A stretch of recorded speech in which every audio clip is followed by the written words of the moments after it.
উপন্যাস চিত্রাঙ্গনা লিখেছেন ইসরাত জাহান জেরিন। পর্ব সংখ্যা ৩। আমি তো শাড়ি পরতে জানি না, কি করে শাড়িটা পরবো? মানে একটু একটু জানি, তবে নিজে পরলে ৯৯% খুলে যাওয়ার আশঙ্কা রয়েছে। চিত্রা বিনা দ্বিধায় পড়ল, তুমি কি আশা করছো আমি সিনেমার নায়কদের মতো তোমাকে শাড়ি পরিয়ে দেব? সিরিয়াসলি বউ? ফারাজ ওয়াশরুমের দিকে গোসলের উদ্দেশ্যে পা বাড়িয়েও থমকে দেয়। পেছন ঘুরে পাথরের মতো থম মেরে দাঁড়িয়ে থাকা চিত্রাকে চোখ মেরে বলে, চলো একসঙ্গে গোসলটা আদায় করে আসি বউ। ফারাজ থামলো, জিহ্বায় মৃদু কামড় দিয়ে বলল, ও মা, ভুলেই গিয়েছিলাম, আমি তো এখনও শুদ্ধতম পবিত্র পুরুষ। তবে তুমি চাইলে এখনই পবিত্রতা বিসর্জন দিতে পারি, কি বলো, দেব নাকি? চিত্রা ভাবলেশীনভাবে জবাব দিল, আমার নামাজে হয়তো কোনো ঘাটতি ছিল, তা না হলে কি আপনার মতো অসভ্য পুরুষ জুটত? ধ্যাত, আমার মুডের ওপর একেবারে আম্মা আব্বা করে দিয়েছ। এখন কিছু বললাম না, তবে পরে শুধু বলবই না, বড় অনেক কিছু দেখাবো।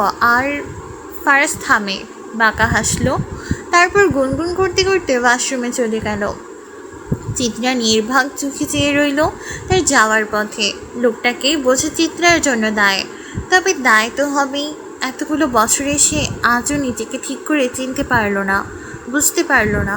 সেখানে হুট করে জীবনের ঝামেলার মতো চলে আসা পুরুষটাকে কি করে বুঝবে সে? ফারাজ তৈরি হয়ে নেয়। নীল রঙা শার্টে লোকটাকে আকাশের মতোই অন্তহীন সুন্দর দেখাচ্ছে, চোখ মুখে আভিজাত্যের জৌলুস। লোকটাকে কোনোদিন দিকে বাঙালি খুব একটা লাগে না, বিদেশি কালচারটা তার রক্তে একেবারে খাপ খাইয়ে গেছে নিদারুণভাবে। চিত্রার গায়েও নীল রঙের একটা জামদানি শাড়ি। সকালে যে মেয়েটাকে চিত্রা দেখেছিল সেই পরেই দিয়ে গেছে। চিত্রার ঘুমটা মাথায় দেওয়া, ভেজে চুলগুলো খোপা করা। গোসল করেছে সে, ঠান্ডা পানি মাথায় ঢালার পর শরীরটা হালকা লাগছে, তবে হৃদয়ে সুখ দুঃখ হালকা হয়নি। আচ্ছা, ডাক্তাররা এত সব ওষুধ আবিষ্কার করেছে, তবে মনের দুঃখ নিরাময়ের ওষুধটা তারা কেন আবিষ্কার করলো না? টাকার বিনিময়ে মানুষ দুঃখ নিবারণের ওষুধ কিনত, বিষয়টা তো মন্দ হতো না। ফারাজের সঙ্গে সিঁড়ি দিয়ে নামার জন্য পা বাড়ায় চিত্রা। ফারাজ থমকে একবার চিত্রাকে উপর নিচ ভালো করে পরখ করে বলল, ভেজে চুল খোপা করছো, বোঝাও তো যাচ্ছে না তুমি যে গোসল করেছ। মানুষ তো পরে আমার পুরুষত্ব নিয়ে গালমন্দ করবে। যদিও আসল কাজটা এখনও করা বাকি, তবুও ভাব তো আর ছাড়া যাবে না। অলওয়েজ ভাব নিয়ে থাকতে হবে, তা না হলে নিজেকে ছোট লোক মনে হয়। চিত্রার চোখে মুখে রাগের ঝলক স্পষ্ট। এমন ঠোঁটকাটা পুরুষ সে বাপের জন্মেও দেখেনি। এ তো ভাঙা রেডিওর মতো যেখানে সেখানে শুরু হয়ে যায়। ফারাজ হুট করে চিত্রার হাতে হাত রেখে বলল, এই যে হাতে হাত রাখলাম, মনে রেখো মৃত্যুর আগ অবধি এই হাত ছাড়ছি না। তবে আমার নয়, তোমার মৃত্যুর কথা বলছি। ফারাজ হেসে চিত্রের হাতটা আরও শক্ত করে চেপে ধরল। সিঁড়ি বেয়ে নিচে নামার জন্য পা বাড়ালো। চিত্রার চোখে মুখে অস্পষ্ট ভয়, তবে সে প্রকাশ করতে পারছে না, কিংবা প্রকাশ করার মতো সাহস হচ্ছে না, তা খোদা ভালো জানেন। বাহির থেকে বাড়িটাকে পুরনো ধাঁচের লাগলেও ভেতরটা একেবারে অন্যরকম, আধুনিক আসবাবপত্রে সাজানো। পুরনো জমিদারি ভোজন কক্ষে আধুনিকতায় মুড়িয়ে নাম দেওয়া হয়েছে ডাইনিং হল। তবে খারাপ লাগছে না, চারিদিকে ভালো করে লক্ষ্য করলে এখনও আভিজাত্যের অসংখ্য প্রমাণ পাওয়া যায়। চিত্রকে দেখা মাত্রই একটা মেয়ে দৌড়ে এসে বলল, তার মানে তুমিই আমার মিষ্টি ভাবি? দেখি দেখি, একটু তাকাও।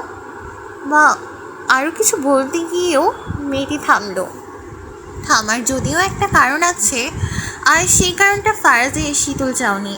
কি এমন ছিল ওই কমল চাউনিতে যে মেয়েটা এমন থমকে গেল, চেহারার ভয় ফুটে উঠল। ফারিয়া মুখটা ছোটো করে একটু দূরে সরে দাঁড়ালো। ফারাজের ছোটো বোন ফারিয়া স্বামী নিয়ে এই বাড়িতেই থাকে, বয়স যদিও খুব একটা না। ফারাজ বাড়ির সদস্যের সঙ্গে চিত্রের পরিচয় করিয়ে দেয়।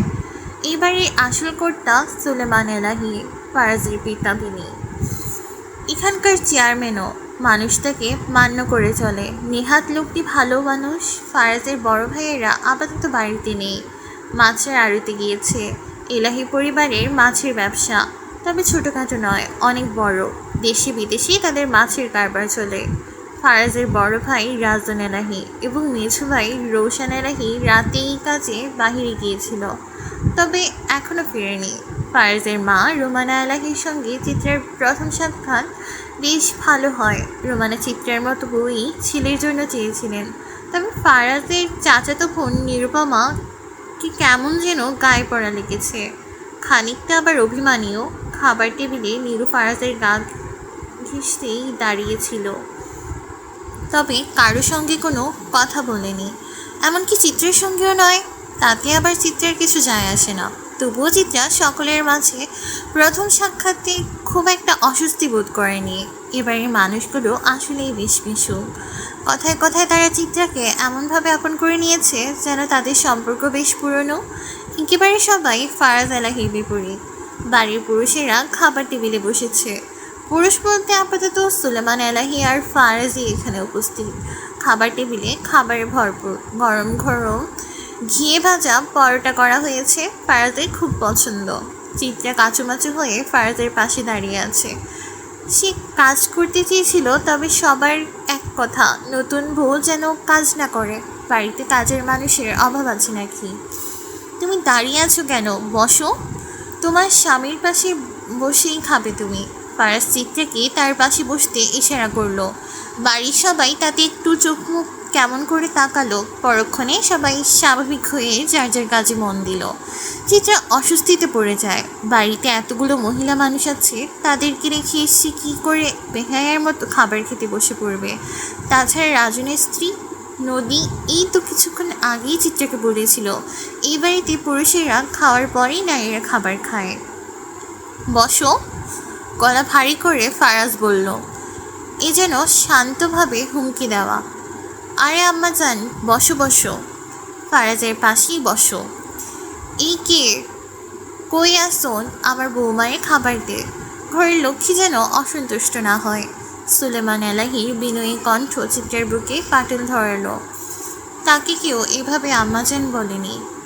বাবারা বুঝি মেয়ের এতটাই আপন হয়, এভাবেই তারা আদরের রাজকন্যার সঙ্গে বুঝি কথা বলে। চিত্রা ফারাজের পাশে বসলো। নদী ফারাজকে পরোটা দিতে গেলে ফারাজ নিষেধ করলো।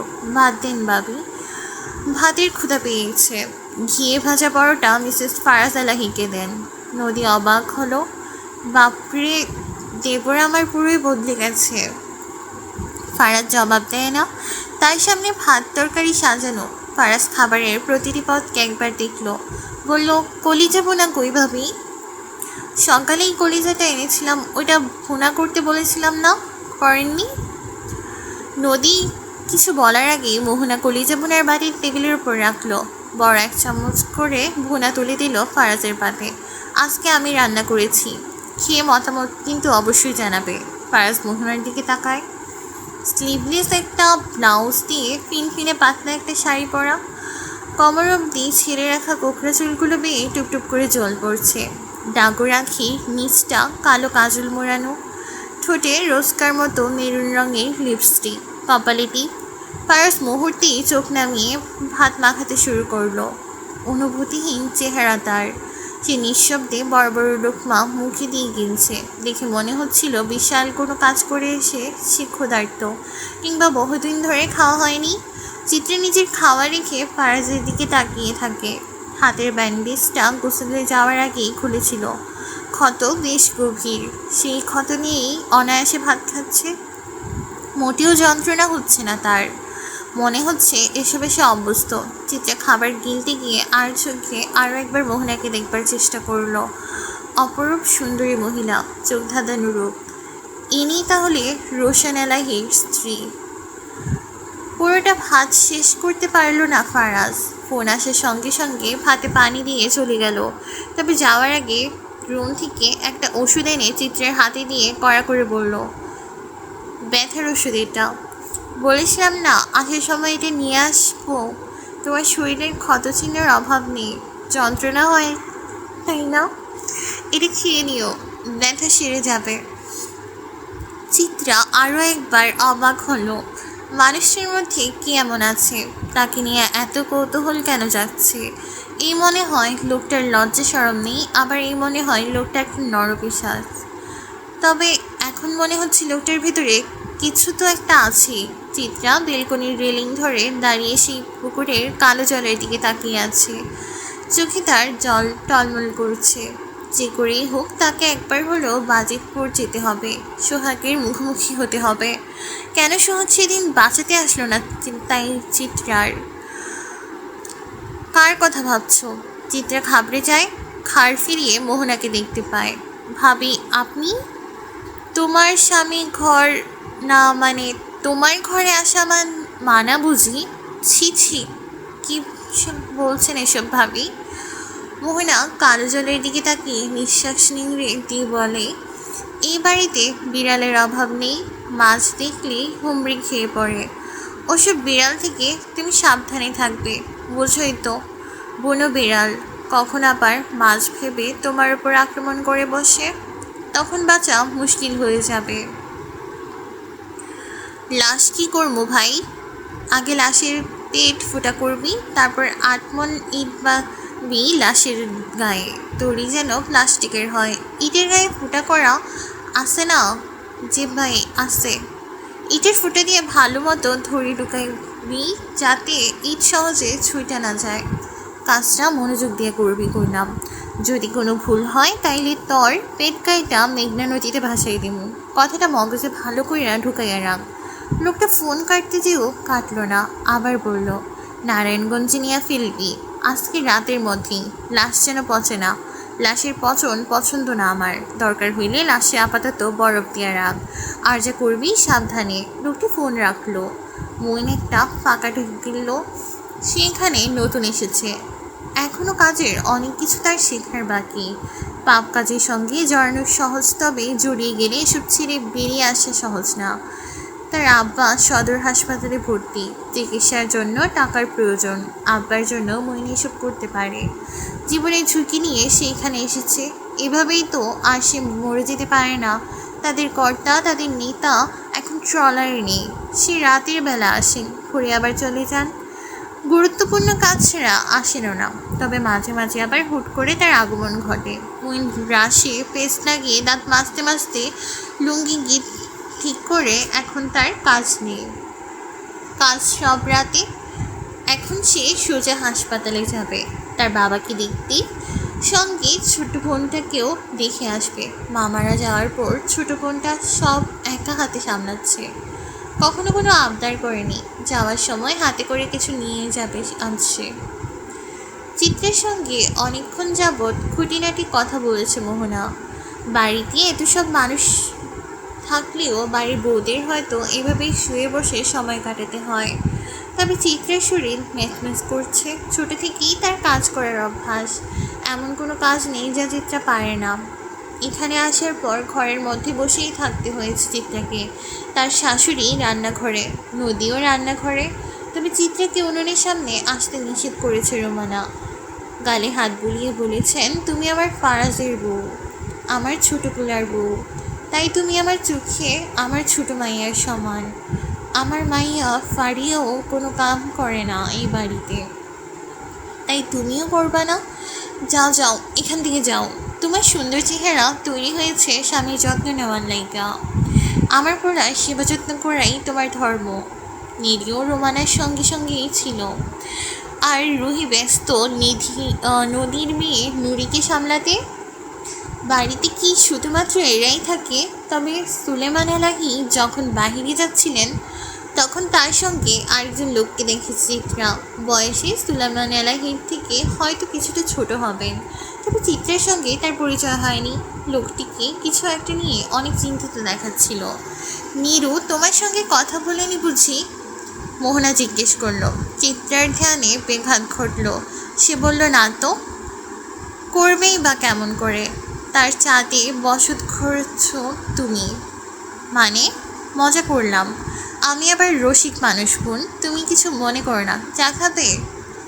এই দুপুরে চা? কেন, খাও না? আমি খাই তো, তাও যখন দুপুরে বাড়িতে কেউ থাকে না তখন আমি ওই যে কালো পুকুরটা দেখছো ওটা দেখতে দেখতে চা খাই। মোহনা হাসলো। হঠাৎ হেসে বলল, ইদানিং স্বপ্নে শুধু রক্ত দেখছি, রক্তে কেমন যেন নতুনত্ব। মোহনা অদ্ভুতভাবে চিত্রার দিকে তাকায়। চিত্রা তার চোখে চোখ রাখল না। সে মোহনার দৈনিক সাজসজ্জা লক্ষ্য করছে। এই বাড়িতে এখনো অবধি সে শুধুমাত্র যাদের সঙ্গে কথা বলেছে তাদের মধ্যে শুদ্ধ বাঙালি ভাষায় শুধুমাত্র ফারাজ এবং মোহনাকেই কথা বলতে দেখেছে। ফারাজ নাকি কে যেমন চিত্রা বুঝতে উঠতে পারছে না, তেমনি মোহনাকেও বুঝে উঠতে পারছে না সে। তোমাদের বিয়ে কেমন করে হলো? মানে রাতে সবাই ঘুমিয়েছিলাম আর সকালে উঠে জানতে পারলাম ফারাজ আলাহি নাকি বিয়ে করেছে। ভাবা যায় ফারাজ আলাহি বিয়ে করেছে। চিত্রা কি জবাব নেবে বুঝে উঠতে পারছে না। না জানি ফারাজ বাড়ির মানুষদের কি বলেছে। এখন যদি চিত্রা সত্য কথা বলে দেয় তখন তো সমস্যা হতে পারে। বলবে না? স্বামীর বারণ আছে তাই না?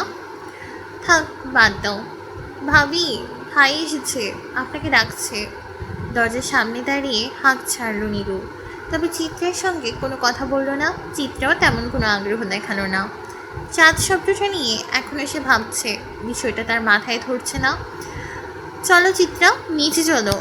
এখন বাড়িতে এক এক করে সবগুলো মানে এখন বাড়ির পুরুষরা বাড়িতে ফিরবে, তোমার স্বামীও বাড়ি আসবে। সকালবেলা তোমাকে নিজের ভাগের পরোটা দিল, এখন তো তোমারও উচিত স্বামীকে কিছু একটা দেওয়া। কি আছে তোমার কাছে? চিত্রা ভাবল, তার কাছে কি কিছু আছে? কিছুই তো নেই, সে তো নিঃস্ব। কিছু নেই নাকি? মোহনা পুনরায় জিজ্ঞেস করলো। না। চিত্রের সোজা সবটা জবাব। একটা জিনিস আছে তো? চিত্রা জিজ্ঞাসু দৃষ্টিতে মোহনার দিকে তাকালো। তোমার জীবন। পুরুষ মানুষ কিছু নেওয়ার জন্যই কিছু দেয়, তবে যা দেয় তার চেয়ে বেশি কেড়ে নেয়। কথাটা মোহনা খুব যে খারাপ বলেছে তাও নয়। চিত্রা মোহনার পেছন পেছন দোতলার সিঁড়ি বেয়ে নিচে নেমে আসে। বসার ঘরে চোখ যেতেই একসঙ্গে তিনজন পুরুষকে দেখে মাথার ঘোমটা আর বড় করে টেনে নিল। পুরুষগুলো একে অপরের সঙ্গে কথা বলছিল। চিত্রার দিকে চোখ পড়তেই তাদের কথার প্রসঙ্গ বদলে যায়। এই যে এরা দুজন তোমার বড় ভাসুর, উনি হলো রাজন, আমার স্বামী। আর উনি রোশান, মোহনার স্বামী। আর উনি হইল কে তোমার দেবর, জোহান এলাহি, তোমার চাচা শ্বশুরের বড় হলো বল্ল নদী। চিত্রা এক মুহূর্তের জন্য চেয়ে একটা করে সালাম দিয়ে চোখ নিচে নামিয়ে ফেলল। আর আমি হচ্ছি মিসেস চিত্রা এলাহির আপন স্বামী, যার অনুমতি ছাড়া আপনি আমার স্ত্রীকে দর্শকের সামনে প্রদর্শন করছেন। কাজটা কি ঠিক হচ্ছে ভাবি? ফারাজের হাসি মাখা কণ্ঠেও কেন জানি সবাই থমকে গেল। তবে তার ভাইয়েরা কিছুটি বলল না। না মানে ফারাজ, তুমি ভুল ভাবছো। চিত্রা, তুমি রুমে যাও। চিত্রা অবাক হলো। সামান্য একটা বিষয় নিয়ে কেউ এভাবে বলে? কিন্তু ফারাজ, আমি তোমাকে যেতে বলছি না। থমকে উঠল ফারাজ। এক মুহূর্তেই বাড়ির পরিবেশ বদলে গেল। চিত্রা দেরি না করে রুমের দিকে পা বাড়ালো। রাজন রোশনের মুখে ক্ষীণ হাসি, যেন দুনিয়া উল্টে গেলেও তাদের কিছু যায় আসে না। তবে জোহান চিত্রার যাওয়ার দিকে চেয়ে রইল। তার চোখের পলক পড়ল না। চিত্রের রুমে গিয়ে ধপ করে দরজা লাগিয়ে বিছানায় গিয়ে বসল। এবার চোখটা নামা, ফারাজ দাঁত পিষে বলল। জোহান তখনও শান্ত, যেন কিছুই হয়নি কিংবা কিছুই হওয়ার নেই। সে বাঁকা একটা হাসি দিয়ে বলল, ভোগে নয়, ত্যাগেই প্রকৃত সুখ। মনে আছে তো